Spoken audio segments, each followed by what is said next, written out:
Welcome back to Soccer Cards United. It's episode 232 of the greatest soccer card podcast in the world. My name is Jason. That's Enzo. Hello, Enzo. Hello, Jason. Special Sunday edition of the podcast today because it's Euro 2024 final day. Yeah, we've had a busy week, but we said we have to hop in, Jason. We have to hop in on the Sunday, give them a quick preview, talk a few bits. I'm excited. It's the final. Jason, it's the final. I know, it's very exciting, but I actually want to start just very quickly with something even more exciting because yesterday in Manchester, England, there was the latest edition of the official UK and Ireland card awards. We were nominated many categories, but the podcast category is most exciting because, Enzo, look, we won Podcast of the Year. We did it. We did it. So... incredible. Come on. I got that, sorry. Well, that goes on a bit, doesn't it? Yeah, it does. My apologies. Yeah, so we always start off the podcast by saying the greatest soccer card podcast in the world. We can also say for sure that we are, it's the podcast of the year in the UK and Ireland card awards. So that's at least secured. We did it. We did it, Jason. Last year we finished runner-up at the UK card awards. Yeah. So we were the second best UK podcast about the hobby, despite the fact that we weren't even in the UK. So which one's more impressive? I don't know. But thanks to our performance year one, we were able to get Ireland acknowledged in those card awards. And then we took home the gold in the podcast category. Runners up were For the Love of Cards pod and Pat Grip Mahomes' The Card Show. So congratulations to those. Of course, it was an honor to be nominated.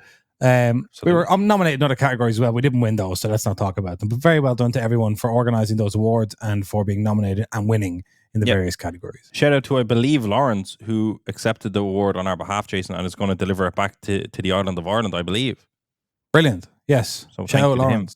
Shout out to our fellow Irish I wonder, was comrades. it like because they had said if you're not going to be there in person, can you tell us who is going to collect the award for you on your behalf? And we had not organised that.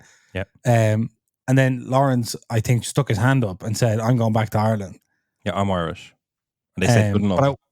Is it like when someone has a heart attack on a plane and it's like, is there a doctor on board? You know, is there an Irish person here? I feel like they might have said, like, the winner of Soccer United, they're not here today. They also didn't nominate anyone. Is anyone Irish? And Lawrence stood up and said, "That's me." Yeah. Probably had stood a up to pint be in his counted hand and said, "That's me. I can handle this." Yeah. So incredible. Unbelievable. Thank you so much. All involved. It was a true pleasure to see that this morning. To be the best, just to be acknowledged as the best, Jason. We get to put that on the shelf, a trophy. Yeah. And there's not a lot of them. To be so good at so many different things is what I'll say, Jason. Right. Yeah. Nominated in various categories, we really are quite a talent. In football in terms, we can play anywhere. Yeah, we're a bit like who we like. James Milner, that's right. I was going to say Bukayo Saka, put us on the right, put us on the left. We'll do a job no matter where you put us. Speaking of Bukayo Saka, he'll be playing today for England versus Spain in the Euro 2024 final in Berlin. Refereed by Frenchman Francois Letexier. Okay. And are you excited about this one, Enzo? Jason, I have very fond memories of a German hosted tournament that ends in a final in the Berlin Olympic Stadion. Because 2006, that's how far back I have to go to find fond memories. That's a good crowbarring in, yeah. There you go. Yeah, you got it in there. I'm very excited about the final. I think it is the right teams in it, I would say. Yeah. I think the exciting part from an English point of view is that they haven't played well and they've got to a final with creating various memorable moments. I think as well the Spanish team have been very good. I think the Spanish team has a better blend, Jason, of youth and experience. I think England is more leaning on the youth side. You had a lineup there. I feel the only thing England are missing is a bit of experience in the midfield. Because Declan Rice, he's a top talent, but he's not that kind of veteran the way you'd have Rodri, maybe, whatever. Spain's spine looks good, but both teams look good. I think England have the better individual players, Jason, I would say. Yeah. But they haven't played as well as the Spanish have. But I think the game is a 50-50 toss-up. I think either of them could win it. Just looking at the results over the last few games on how they got here. So Spain beat France 2-1 in the semi-final, and they beat Germany 2-1 in the quarterfinal. Huge giant killers like that. They're big nations. That was a tough route. Yeah. They walloped Georgia 4-1 in the round of 16. So walloping the team you're supposed to wallop in the round of 16, then beating the hosts, then beating the recent Favourites. World Cup finalists and favourites. That's a massive run in for the Spanish teams. They'll be full of confidence. And there was only one extra time in that. Is that right? Yeah, the German extra time. And then England beat Slovakia Just 2-1, and that was with extra time, wasn't it? Yeah, that was the Jude Bellingham overhead kick and the Harry Kane goal. Then it went to penalties against Switzerland. Yeah, very solid Switzerland team. And then the kind of, I would say, first performance worthy of themselves in terms of the players that they have was against the Netherlands, where they beat the Dutch 2-1. I actually thought that was pretty incredible from England. It looked like a different team. It looked like a different mentality entirely, a different approach entirely. It was pretty scary, to be honest. Yeah, I think if you get to the semi-final and you know what I mean, get to the semi-final, you got a bit of stick in the group stage, you ultimately haven't played well in the tournament, yet you're like, we're in another semi-final. Yeah. And I think it's easier. England are probably a team that's easier to play against good teams, if that makes sense, because maybe they're not quite penetrating the low blocks. Maybe they're not, if they're against a team that's kind of up for it and is actually leaving space, they can punish them because they have talent all over the pitch. I think England, I think the most exciting thing about this England team is what they're probably going to look like at the World Cup. You know what I mean? Because they've so, like, Jude Bellingham, another 2 years under his belt, can only get better. Saka as well. Maybe Kane is the only one that might raise a question in 2 years' time. Is he still the main man? I think Ivan Toney and obviously Ollie Watkins, I think they're the kind of players that, like, if they weren't English, like, they're the kind of players that's like, it'd be a striker for an international team that is very prolific. Do you know what I mean? Yeah, well, I mean, you look at the Netherlands, and obviously they had they were starting Memphis Depay up front, and they were generally bringing on Wout Weghorst. But like, if you were the Netherlands and you had Ollie Watkins or you had Ivan Toney to bring on instead of Wout Weghorst, you would bring. He just happens to be kind of the best traditional striker that the Dutch have. I mean. But Watkins and Toney would be ahead of him in the lineup. I think the fact, obviously, I think Gareth Southgate is the only issue with England is Gareth Southgate, ultimately, in my opinion. Even though he's done a good job fundamentally, it's like the players are also so good. Yeah. But ultimately, being able to bring on players in the 60th, he normally leaves it to the 70th minute that can genuinely, completely and flip a game on its head. Yeah. Like, England have a lot. They have a lot. It's going to be a tough game for both teams. I think Spain, the two wingers have been amazing. They have, I think, a good spine of experience with Morata, Rodri, Nacho, Carvajal. I think that's really solid, mixed in with the young flair. You know, England are missing that, I think, in the midfield, but I don't think you'd want Jordan Henderson here, so I think it's ultimately good. I think like they're solid. Mainoo's come in, but that's what I'm saying. That's you want the experience. I know in this case Declan Rice is the experience, so I get that. But I think could it be won and lost there? Maybe, but ultimately I think the talent is there for England, and like Jude Bellingham counts as one of their young guns, but he plays like a complete veteran. Yeah, like an old head. So yeah, I mean, I think it's hard to not start Harry Kane, obviously the captain, and he's had such a good season for Bayern Munich. He's going to start because why would you not? Because ultimately you can pull him off as he has done and bring on some absolute, strikers that are traditional strikers. I think, Jason, honestly, for me, I think Spain are the favourites fundamentally, but I don't think. No, I have England down as favourites. I've think so? Been looking at the previews and stuff, and I really do think that England should be favourites here. Spain have performed better throughout the tournament, but I think certainly on paper, England have to be the favourites because you look at these two teams, right? This is just England's the better team. Yeah, like you're looking at if you go through Spain's team, you have Athletic Bilbao, Chelsea, Al Nassr, I think it's Saudi Arabia, Real Sociedad, Real Madrid, PSG, Man City, Athletic Bilbao, RB Leipzig, Barcelona, but he's just turned 17, and Atletico Madrid. And then in England, you have Everton. Two of the back three play for Manchester City. Mark Gay, Luke Shaw, Declan Rice, Arsenal, Man United, Arsenal, Man City, Real Madrid, and Bayern Munich. Like, do you know what I mean? Like England, this incredible testament to the Spain team. I personally don't think that Spain have been appreciated enough in this tournament. I think people, they just think of Spain and they just think like, yeah, Spain, like we're brilliant players. But like I watch a lot of that league, obviously being an Atletico fan.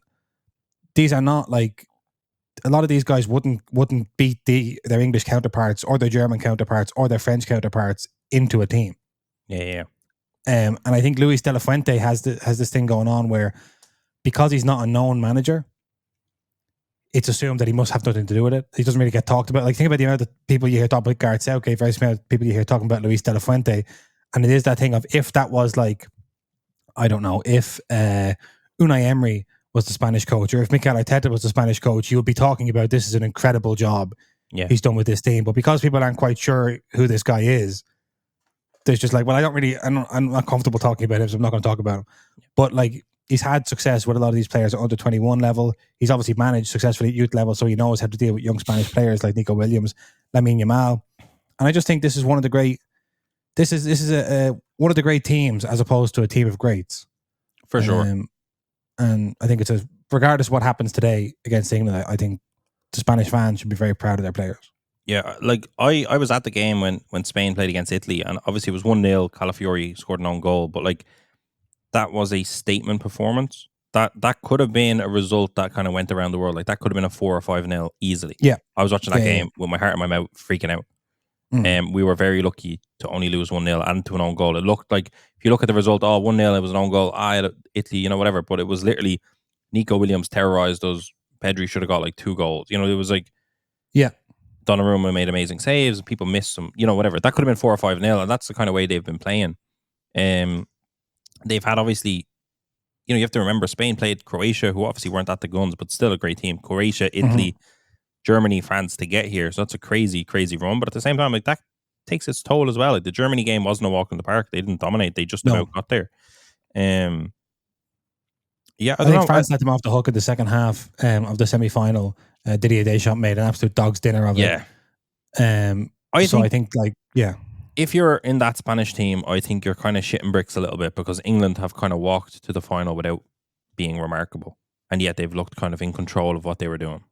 Yeah, and the only time they played a top team in well, not even a top team in the Netherlands, but like a halfway decent team who was playing well, the Netherlands. Who was playing well, yeah. Then they kind of lit up, and the depth. I just think the depth that England have is next to none. Like, you can't.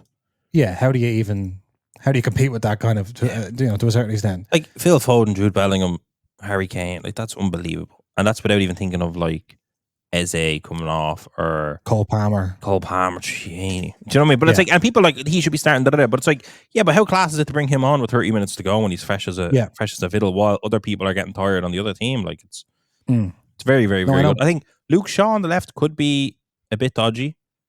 Obviously very, very experienced. He was injured. Gareth Southgate now, because everyone was saying, why did he even bring him? Waste of a spot. But now he's like, I brought him because I planned to get to the final, and when I got to the final, it'd be good to have a nice natural left footer there.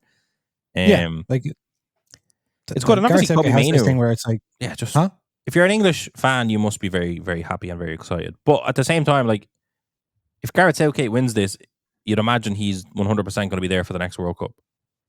Why would you leave? Yeah, but if Gareth Southgate wins this, like, why would you want him today?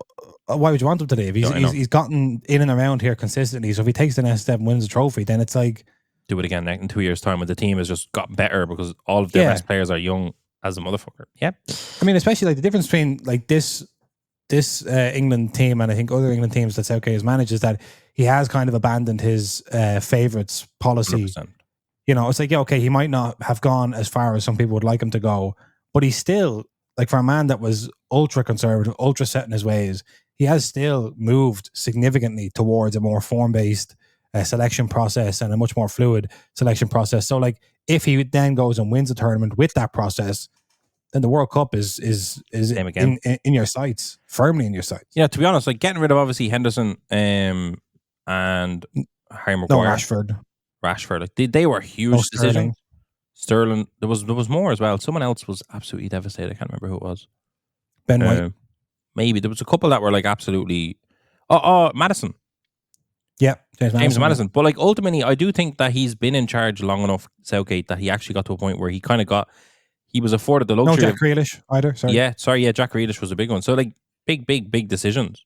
Mm-hmm. But I think he's been in charge long enough that he was able to put a stamp on the national team, which is very hard to do at international level. Like, you inherit the old guard, you inherit the Jordan Henderson, the James Milner, whatever. You inherit them, and they're the senior men, and you kind of keep them around. But he managed to he almost had to get out of jail to get rid of Harry Maguire because of the season he's had. Yeah. Henderson obviously moving then to Ajax or whatever. It was kind of like an easy enough decision to get rid of them, and luckily for him, a lot of players kind of stepped in and stepped up. Whether it's Declan Rice, whether it's Mainu, whether it's Cole Palmer, everyone, Jude Bellingham popping out. It's. I think if you're England, you'll be sick if you don't win today, especially after. I think also having the benefit of having been in a Euro final prior. When you miss one and you get another chance, you're kind of more switched on. The English team, the English team have more experience in that regard than the Spanish team, because the last time Spain were in a final was 2016 or 2012. Who was here? Nobody. Yeah, that's what I'm saying. I think it was just Jesus Navas. Actually, he's the only one, right? Yeah, that made it. So in that regard, just the tournament experience is actually on England's side. In many regards, look, I think England are favourites. I agree with you there. I think it could go either way. I picture the two of them coming together, and I don't necessarily picture Spain having a lot of penetration in terms of getting a goal. No, I mean, like, I think one thing, like, looking at Spain teams, so Fabian Ruiz has been playing alongside Rodri and has been fantastic all tournament. But like, he's looked like, when he was at his best at Napoli before he moved to PSG. But like, he hasn't looked like that in a long time. Yeah. So I know for a fact Fabian Ruiz has a stinker in him. Dani Olmo is now apparently on the verge of a move to Manchester City. Is their top scorer, has 3 goals and 2 assists in 5 games this tournament. But again, plays for Leipzig. Does not do this week in, week out. Yeah. Has a stinker in him. And to be honest, Lamine Yamal and Nico Williams are very, very young.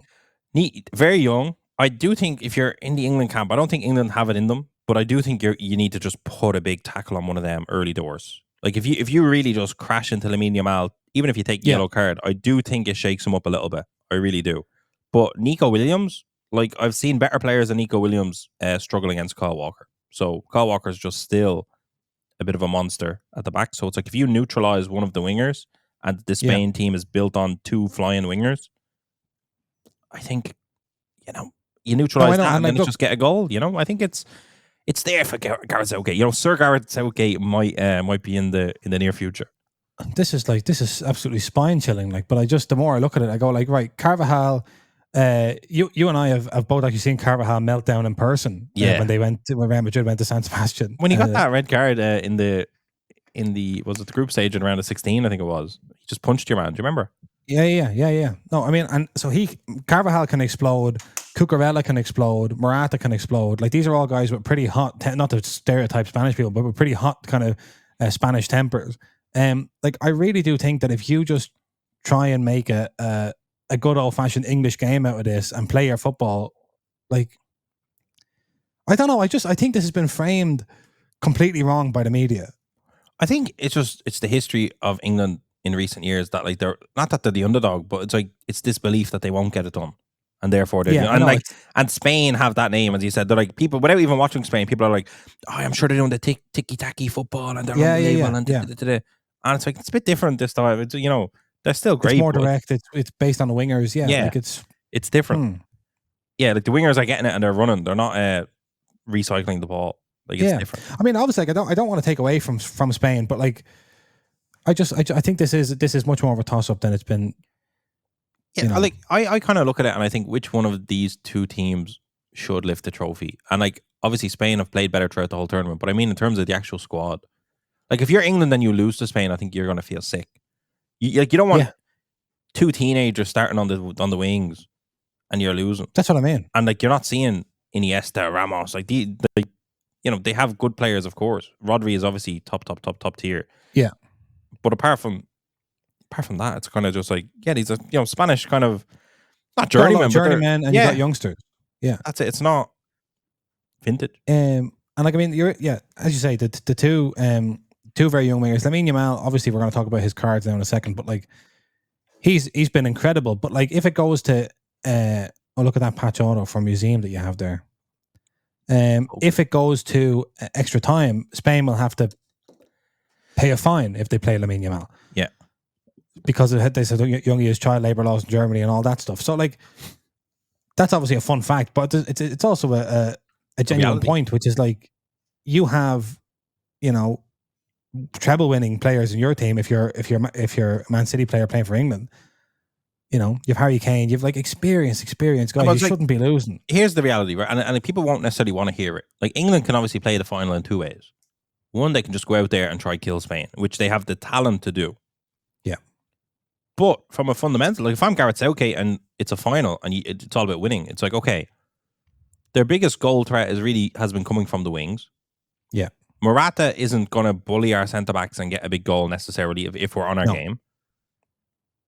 Their midfielders, obviously Dani Olmo and Ruiz have a goal in them, but they're not like, ultimately it's like if we set up defensively today, which will piss off the whole country of England, if we set up defensively today and just kind of focus on basically almost a stereotypical Italian style back in the day, it's just if we don't concede and build from there, worst case scenario, we're getting to full time at 0-0 and our bench is going to kill their bench. Yeah, well, like when I picture a Spain goal, you know, obviously I was lying in bed last night dreaming of various Spanish goal scenarios. And I do picture that classic kind of, like we saw with Lamine Yamal in the semi-final. I do picture a moment of magic. I do picture a beautiful cut in from Yamal or from Williams, or a screamer from 25 yards out from Fabian Ruiz or Dani Olmo. You know, I don't really, Rodri kind of doing like his classic, like, you know, oh my God, he's also a, you know, I do kind of picture one of those goals. Whereas with England, I think they're like their system, or kind of they're like, I think if you play the game 100 times, basically England will score more goals. Yeah, I agree, because they can reliably score the goals. I think Spain is like, if Spain do win, it will be quite spectacular. I think it's going to be a classic game, not necessarily like a 3-2 or something like that, but I think it's going to be great for the neutral. Yeah. But I think it'll be nerve-wracking for fans. And of course, Jason, as an Irishman, nerve-wracking for you. Yeah, neutrals can write in and tell me how it was for them. Because I'm very much not a neutral. Okay, let's have a look at Lamine Yamal's rookie cards, because you've been very, very surprised by how they've taken off over the course of the tournament.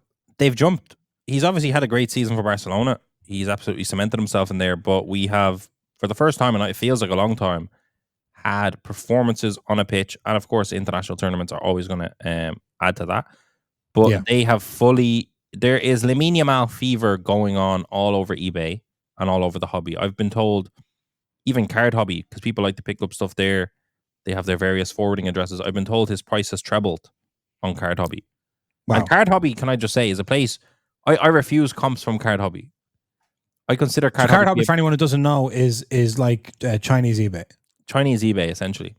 Yeah. It is a place where I consider cards go to die and create the worst comps imaginable. That way at a card show, you can be terrorized by those comps. So the fact that Lamine Yamal has trebled in price on that platform is crazy to me. And looking at his eBay sales, it's pandemonium. So I'm looking here just today, 2 silver the rookies inserts from Donruss doing $30. Jason, we have a case of Donruss blasters that we should just rip and sell the Lamine Yamals out of. You know what I mean? Like, it's crazy. There's a finest Barcelona blue refractor for $125. What's the blue? I think it's $150. Blue is $150. Let's have a look. Like, I think it is. It's on the front. It's on the front. Remember? Bottom left. $150. Yeah, very nice. On the button. Look at that. Look at me. Look at that. That's a big number for an of $150 for soccer. Yeah, his base. There's a flagship base doing $9. Just one doing a little less there as well. A little less there, yeah. Ultimately, like, don't get me wrong, I think if you're buying the base cards, you're going to get wrecked, right? That's a fact. We all know that. Like this sticker, look at this sticker, Jason. Scroll up to that top sticker. A little bit up. Oh, this one here. 43 for a yellow parallel of his. That's the Swiss version. Top sticker from the Swiss version. Very bizarre. So basically, look, the 50 quid for a living set. Yeah, the Barcelona. He has 2 living sets. The Barcelona living set, which has about 8,200 print run, is doing that at the moment, which is crazy. Yeah, look, I think ultimately, if you're buying living sets, if you're buying like base living sets, not graded PSA 10, etc., if you're buying these base cards, you are going to get wrecked. This is a Year of the Dragon. It was a Chinese Barcelona set exclusive. Or an Asian maybe exclusive, and that's an autograph to 7, and it is I think that's like similar card stock maybe to Flitiado, I think is what we're looking at there. That went for $1,950. Yeah, and that's again like that's an asterisk beside that set, right? It's not a top score, it's not a flagship set, you know. Yeah. And it's still doing big numbers. Look, a silver of 349 rated rookie doing $100. It's brilliant. It's brilliant. I think obviously if you're picking up Lamine Yamal at the moment, because I think a lot of people would say like he's after scoring that goal in semi-final, don't buy him now, don't buy him now. There's always that kind of thing in soccer where it's like, don't buy them now. It's like, when do you buy them? Like I think if you're buying an of 10 gold select or a super factor, whatever, whatever the case may be, there's still value in buying now if you believe in his player long term. I think the pandemonium of buying base cards is a bit crazy. We had the golden auction result. Yeah. And I personally thought that was too high. So I think. How do you feel now?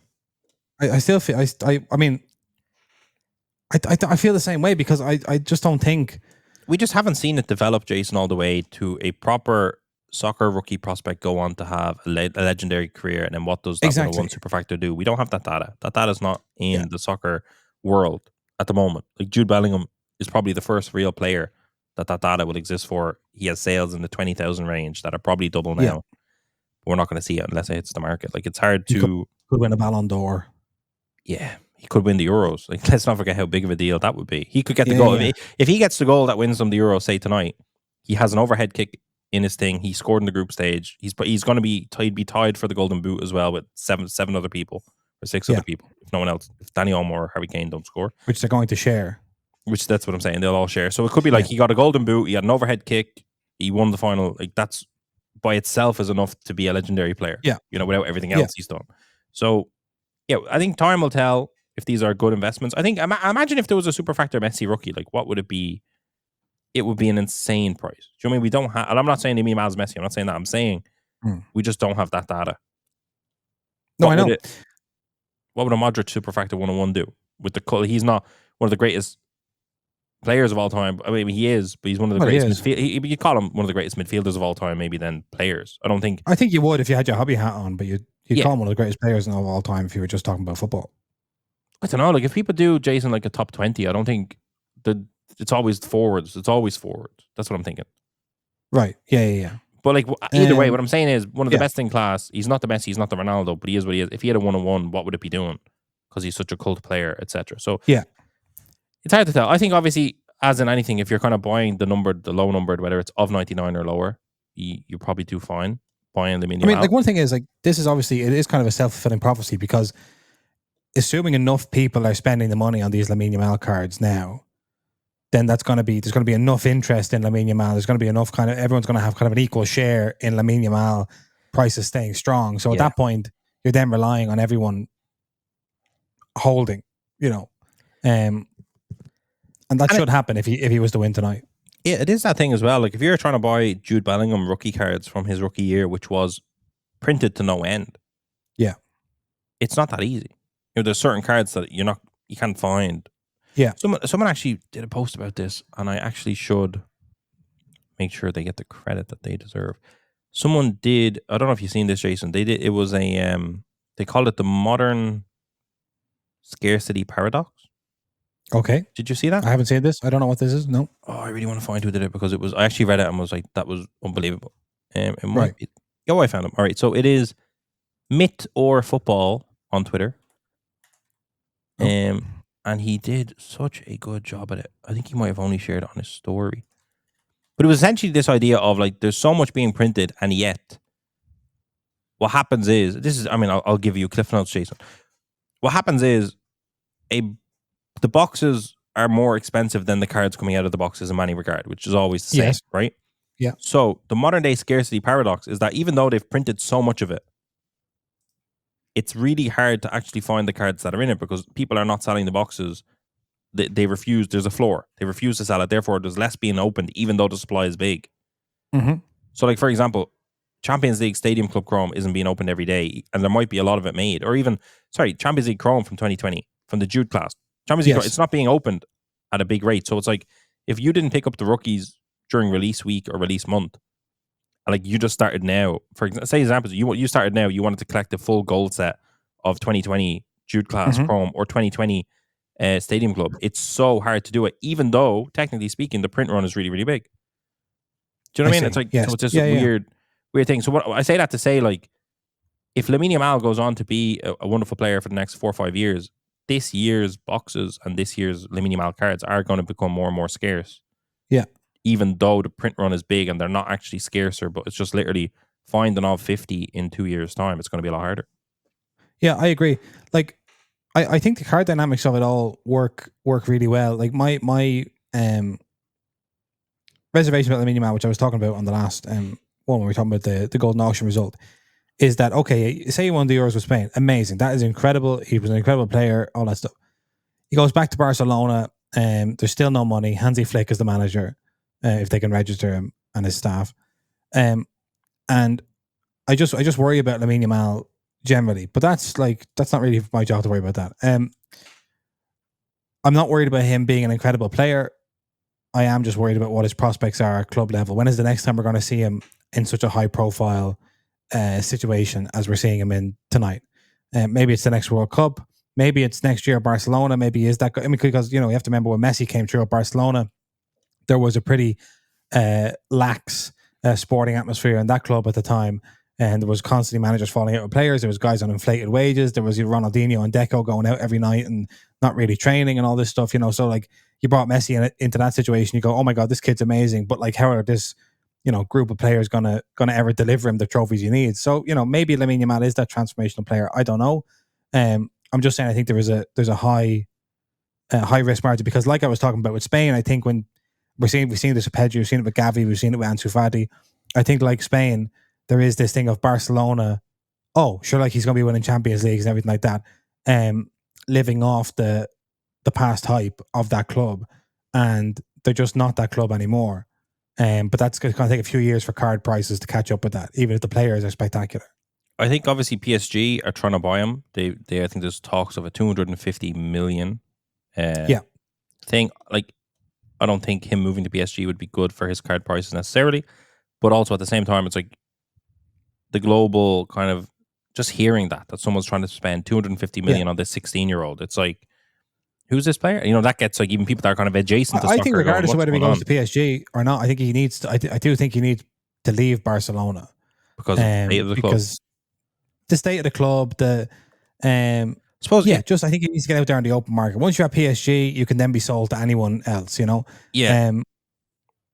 The thing as well is like, because there are so many similarities to Messi, even just purely playing on the right and being left footed, simple as that, and playing for Barcelona, it's like you're going to be compared to that. So if you don't, if he was doing what he's doing now, but he was doing it at a Liverpool or a Man United or whatever, it would be almost more spectacular to a few more kind of magnitudes. Yeah. So we'll see. But in the meantime, it's very exciting to see the soccer hobby having a moment, kind of gathering around a player, consensus being formed around a player. And I think in terms of the hobby, who should the hobby be rooting for tonight? It's a real mix. Like, I think, like, part of me feels like Lamine Yamal has done all he needs to do in this tournament to have received his hype. I don't think winning it is good for his legacy, and he's so young, he shouldn't even have a legacy. But like, it is good just to have that on your kind of thing. It'll kind of create a bigger rapport for hobby fans. For Spanish fans. I think obviously Spain being licensed and all the Euro products, would that give it a boost? That, when you're chasing your Lamine Yamal Spanish cards, it's also similar to Mbappe's World Cup Prism. It's also the year he won the tournament too. Yeah. That could be good. But then on the flip side, if you're talking from our point of view, kind of being over in Europe, Jason, the UK hobby or the English hobby is a lot bigger than the Spanish hobby. So does England winning create a real kind of carnival atmosphere, euphoria, kind of almost immediate nostalgia, almost kind of thing about just a rapport with the club, with, are people now going out trying to find, like, if Harry Kane scores the winning goal and lifts the trophy, are people now running to buy his flawless autographs with him in an English kit with the captain's armband on? Maybe, you know what I mean? So I think it's a good final. I think no matter what kind of, removing the Irish element, I think no matter what happens today, it's going to be a positive for the hobby. For the hobby, I think what we really want is a good game, because as we know, with big international tournaments, like England, Jude Bellingham, Spain, Lamine Yamal has probably in the United States kind of captured a bit more attention from people that normally wouldn't pay attention. The kind of people that would tune in for a World Cup but wouldn't necessarily be watching throughout the season. I feel like a lot of people will be watching this game that maybe don't naturally watch it. So seeing Bellingham or Yamal do something special, I think will just be beneficial for the hobby, and also just for us to enjoy it, to see those two, because like even if you're Irish, Jason, you don't necessarily want don't enjoy it. England to win. But can you remove that No, partially to enjoy Jude Bellingham? No, I can't. No. Okay, I understand. I did a live stream with Jesse from Sports Card Nonsense, and I was telling him about the Euros and stuff. And I was saying, like, look, a lot of these English players I like. Personally, I like. But, come on. You're telling me Declan Rice, Jude Bellingham, and Harry Kane all could have played for Ireland? Come on. I'm not feeling good about that. So, vamos España, vamos Lamine Yamal. Yeah, Rice having actually had the kid on and played underage. That's not. And played senior football. Oh yeah, it was just friendlies, wasn't it? Yeah, because Martin O'Neill didn't cap him. I don't want to talk about it. Sorry. So, just to mention for our listeners across the Atlantic Ocean, the final of the Copa America is on Sunday during the day for them. Sunday or Monday, 1 o'clock in the morning for us. Argentina, Colombia. Colombia, kind of the surprise package. That should be a cracking game. That should be a cracker. James Rodriguez versus Leo Messi. Will I watch that tonight? I don't know. Depends if I'm still. How you're feeling. It depends how the Euros go. Yeah. That should be a good game, and I believe Argentina have lost twice in 5 years. So, good luck to Colombia. Yeah, they're very good, aren't they? I've seen all sorts of conspiracy theories about them massaging the tournament so that Messi wins, including the fact that they're doing an extra long half time so that Messi can recuperate. Shakira's performing. That doesn't seem fair, to be legitimate. But anyway, so best of luck to all our Colombians, our Argentinians, our Spanish, and of course our English friends. We should mention that we have a special, Jason, on the L website. Oh, that's right. Yes. The next 24 hours. So it depends how fast Jason gets this out. You don't have a lot of hours left. But if you are listening to this, we have free shipping on any order over €100 anywhere in the world on our website today. And we've also done a special Euro 2024 final reduction in price on our €3 products, which are the 2 Road to the products. So Road to the Euro Finest, Road to the Euro Pristine, and our non-Road to our actual tournament product, the only tournament product that dropped during the tournament. The I Am Jose Mourinho, also the only set that has Lamine Yamal, I believe, out of the 3 in it. So it's free shipping, £100 if you're in the States. If you're in, I don't know what the furthest country away from Ireland is. Whatever it is, it's free shipping. Australia. If you spend £100 or more, most things on the website are £100 or more. So yeah, it shouldn't be too difficult to do if you were placing an order. And we have a special Euro price that will all end at midnight tonight. So Monday, this is all gone. All this special free shipping and everything else, it's gone. In the meantime, we're back during the week, and the following week we're in Cleveland for the National. So we'll see you in your ears or in Cleveland. Yeah, we're going to be around. See you, Jason. Bye.